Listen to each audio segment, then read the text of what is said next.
घोषणा केल्या? आज या ठिकाणी नगर अभियंत्याचा जो स्टोअर विभाग आहे, महानगरपालिकेचा जो आपला स्टोअर विभाग आहे, परवा दिवशी या ठिकाणी जी काही घटना घडली ती घटना आम्ही जे कोण काय त्या ह्याच्यात होतं त्याला पहिला सर्वप्रथम आम्ही त्या ठिकाणी गुन्हा दाखल करा म्हणून या ठिकाणी सांगितलं आणि सिटी इंजिनियर असतील, अतिरिक्त आयुक्त कारंजे साहेब असतील आणि आयुक्त साहेब यांना या ठिकाणी आम्ही फोनद्वारे आणि समक्ष या ठिकाणी भेट देऊन आम्ही सांगितलं की या ठिकाणी आता कोण जे आत येत असेल तर त्याचं एक वेगळं स्वतंत्र रजिस्टर आणि मास्टर ठेवून या ठिकाणी वेगळे सिक्युरिटीवाले या ठिकाणी ठेवा असं आम्ही या ठिकाणी आता सांगितलं आहे ना. उद्यापासून या ठिकाणी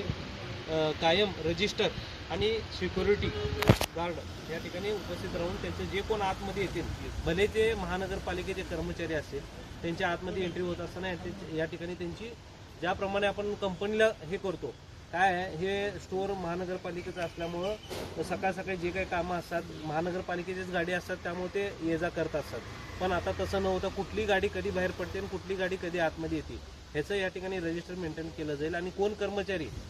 आत येईल आणि कोण कर्मचारी बाहेर जाईल ह्याचं देखील या ठिकाणी नोंदी राहणार आहे. आणि स्टोअर विभागातील आता आज आपण बघितलं नगर अभियंत्याचं प्रशासन विभागातील काही सामान या ठिकाणी आहे आणि तसंच जे आपण बाहेरून जे कारवाई करतो ते देखील मटेरियल या ठिकाणी आणून इथून दंडाची कारवाई आपण त्यांचं जे काय दंड निघतं आपण त्यांना पावती करून हे सर्व मटेरियल आपण त्यांना संबंधित व्यक्तीला आपण परत देत असतो, त्याच्यावर दंड कारवाई करू. मग हे असं बाकीचे आता जी परवा जी घटना घडली ते परत असं घडू नये या ठिकाणी आपण व्हिजिट करून आम्ही या ठिकाणी आता आदेश दिलेले आहेत.